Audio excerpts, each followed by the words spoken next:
बच्चों, आज हम स्टार्ट कर रहे हैं विलयन की सांद्रता कौन कौन सी विधियों से ज्ञात की जाती है। तो लास्ट टाइम मैंने आपको बता दिया था कि प्रतिशतता, मोलरता, नॉर्मलता, मोल प्रभाग, पीपीएम के द्वारा हम किसी भी विलयन की सांद्रता को व्यक्त कर सकते हैं।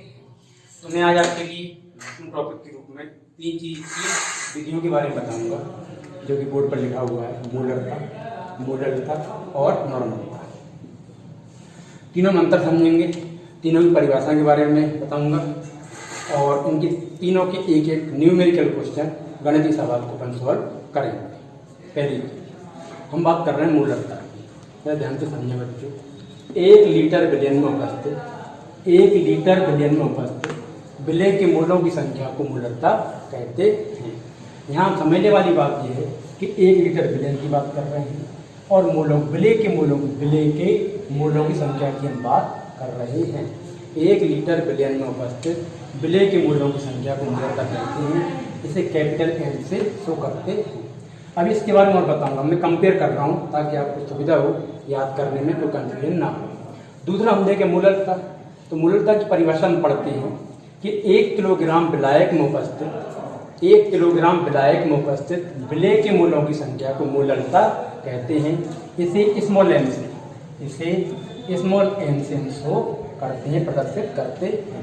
अब दोनों जरा ध्यान से देखें, यहाँ हम बात कर रहे हैं 1 लीटर विलयन की और यहाँ बात कर रहे हैं 1 किलोग्राम विलायक। अंतर दोनों क्लियर है। जब 1 किलोग्राम विलायक की बात करते हैं तो हम मोलरता होगा और 1 लीटर विलयन की बात करेंगे तो वो अपने आप में मोलरता होती है।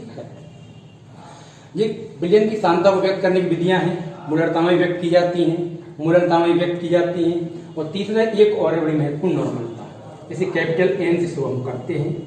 1 लीटर विलयन में उपस्थित 1 लीटर सॉल्यूशन में उपस्थित विलय के ग्राम तुल्यांक की संख्या। अब थोड़ा ध्यान दें बच्चों, यहाँ थोड़ा सा एक नया टर्म आपको दिखाई दे रहा है टर्म्स, क्या? ग्राम तुल्यांक। ऊपर हमने बात की थी विलय के मोलों की संख्या की, हम यहाँ बात कर रहे हैं विलय के ग्राम तुल्यांक की संख्या को नॉर्मलता कहते हैं। इसे कैपिटल एन से दर्शाते हैं।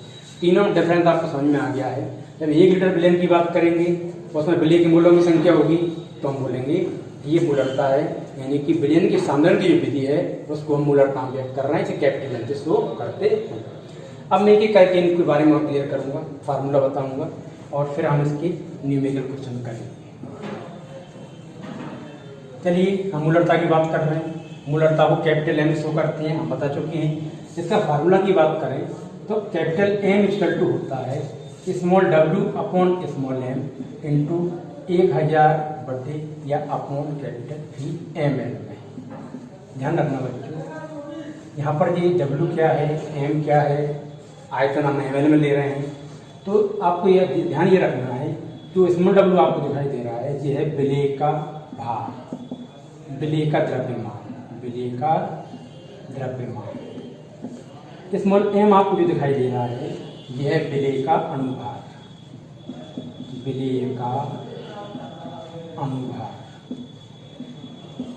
V अपने आप में आयतन है और आयतन हमको लेना है ml में। किसमें लेना है? ml में लेना है। अब इसी बेस पर हम सवाल करते हैं, न्यूमेरिकल क्वेश्चन करेंगे। क्वेश्चन की बात करें तो यदि इस टाइप का क्वेश्चन पूछा जाता है आप लोगों से, ध्यान देना आप लोग। क्वेश्चन है 4 ग्राम NaOH 500 ml जल में 500 ml जल में घुला हुआ है।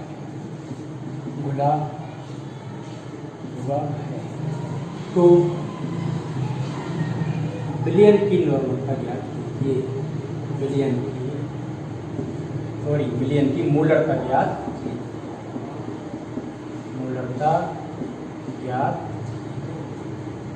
ये क्वेश्चन इस टाइप के क्वेश्चन आते हैं। 2 नंबर का क्वेश्चन है आपका। अब समझने वाला मैटर ये है, हम खुद सोचें इसमें विलय कौन सा है, विलायक कौन सा है। 4 ग्राम NaOH आपको दिखाई दे रहा है, ये अपने आप में विलय है। 4 ग्राम विलय, 500 ml जल, ये विलायक है। ये क्या है? विलायक। हम कह सकते हैं इस फार्मूला के बेस पर रखें W क्या है, तो W विलय का द्रव्यमान होता है। तो यदि हम इसकी थोड़ा सा इसको सॉल्व करें तो W कितना दिया है 4 ग्राम NaOH। सोडियम हाइड्रोक्साइड 4 ग्राम में W है। अब हमको M निकालना है, यानी विलेय का अनुभार। विलेय का अनुभार निकालने के लिए आपको पहले भी कई वीडियो बता चुके हैं। NaOH लिया, सोडियम का परमाणु भार 23, ऑक्सीजन का परमाणु भार 16, हाइड्रोजन का परमाणु भार 1, टोटल होता है 40। ये आपका विलेय का अनुभार इतना आपको निकालना आना चाहिए।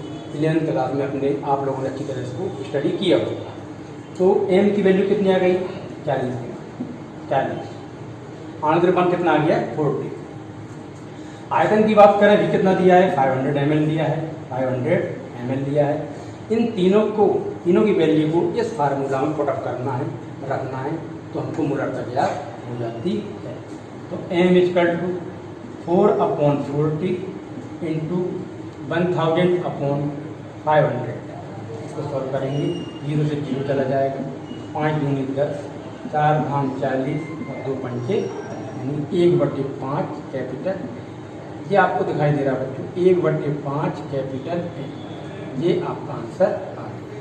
समझने वाला मैटर इतनी सी बात है, कोई ज़्यादा बड़ा काम नहीं है।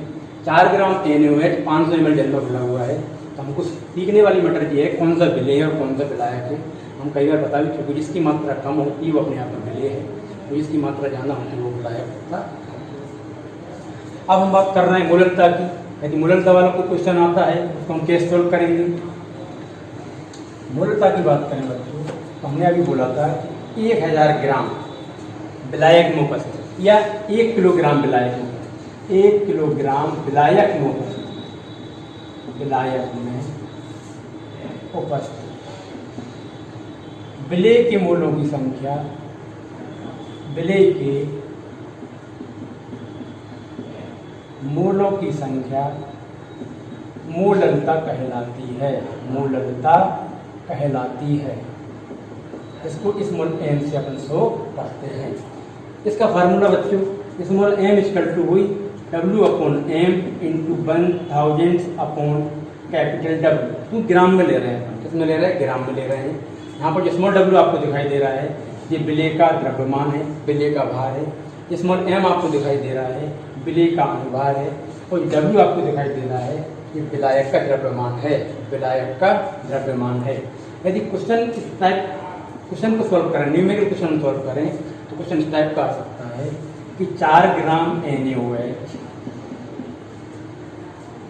400 ग्राम जल में, बात को समझिए बच्चों, पहले आया था 500 ml जल में, हम 400 ग्राम जल ले रहे हैं।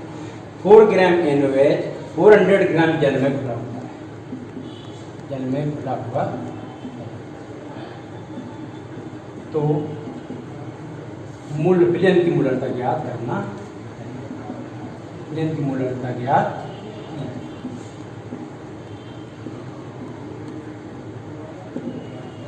क्वेश्चन सेम है, कोई बड़ा काम नहीं है। 4 ग्राम NaOH 400 ग्राम जल में घुला है, इस टाइप का आता है। हमको पता है कि 1000 ग्राम विलायक में उपस्थित विलेय के मोलों की संख्या को मोलरता कहते हैं। सीधी बात है। Formula small M = W/M। W कितना दिया है 4 ग्राम, W कितना दिया है 4 ग्राम, 4 लिखेंगे। NaOH की जो अनुभार निकाला था कितना निकाला था 40 आता ही है, 1000 अपनी जगह ही है, और 400 ग्राम की बात कर रहे हैं तो 400 यहाँ पे आ जाएगा। ये W है।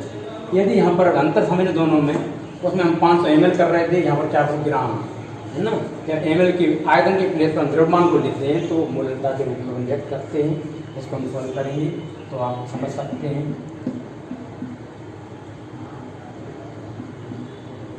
बटे 40, 4 दूनी 8, 1/4 स्मॉल M आपका आंसर आ जाए। इस टाइप के क्वेश्चन 2 नंबर पूछे जाते हैं, मोलरता और नॉर्मलता।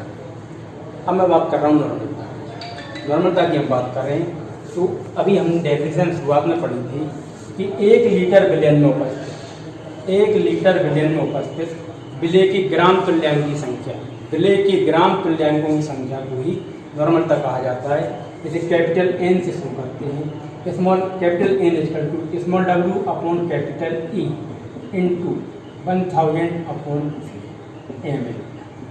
जरा इसको जरा ध्यान से देखें, ये फार्मूला है। यहाँ पर स्मॉल W आपको दिखाई दे रहा है, ये विलेय का द्रव्यमान है, विलेय का भार है। तो कैपिटल ई आपको दिखाई दे रहा है, ये ग्राम तुल्यांकी भार, विलेय का तुल्यांकी भार, विलेय का तुल्यांकी भार।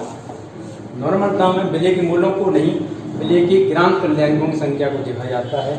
यदि हम इसकी बात करें सिंपल सी कि 4 ग्राम NaOH 1 लीटर जल में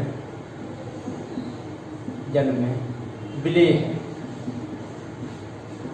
4 ग्राम NaOH 1 लीटर जल में विलेय है, तो विलयन की नॉर्मलता ज्ञात की,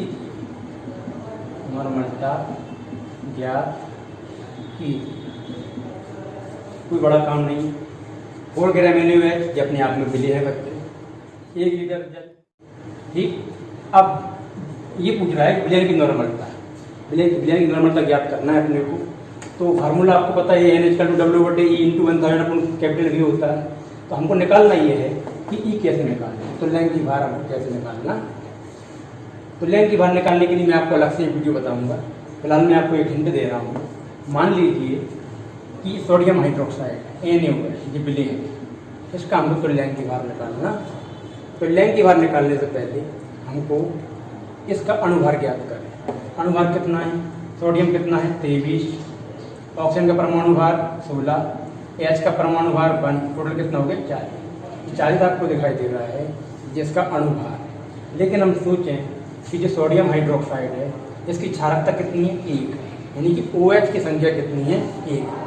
यदि हम अणुभार में क्षारकता का भाग दे दें, यानी 1 का भाग दे दें, OH की संख्या 1 है, हमने 1 का भाग दिया, इसका टू कितना आया 40। तो हम कह सकते हैं कि सोडियम हाइड्रोक्साइड का अणुभार भी 40 है और तुल्यांकी भार भी 40 होता। इसी तरह से और देखते हैं अपन, जैसे आपका H2SO4 है बच्चों, H2SO4 है, इसका तुल्यांकी भार निकालना है। तो पहले हम इसका अणुभार निकालेंगे। हाइड्रोजन का अणुभार होता है 1, हाइड्रोजन का परमाणु भार 1 होता है, 2 हाइड्रोजन है 2, सल्फर का परमाणु भार 32, 1 ऑक्सीजन का 16 होता है, 16 चौके 64, 4 ऑक्सीजन थे, 16 चौके 64। आंसर कितना है 90, यानी कि H2SO4 का जो अणुभार है वो 98 है। तो हमको निकालना है इसका तुल्यांकी भार।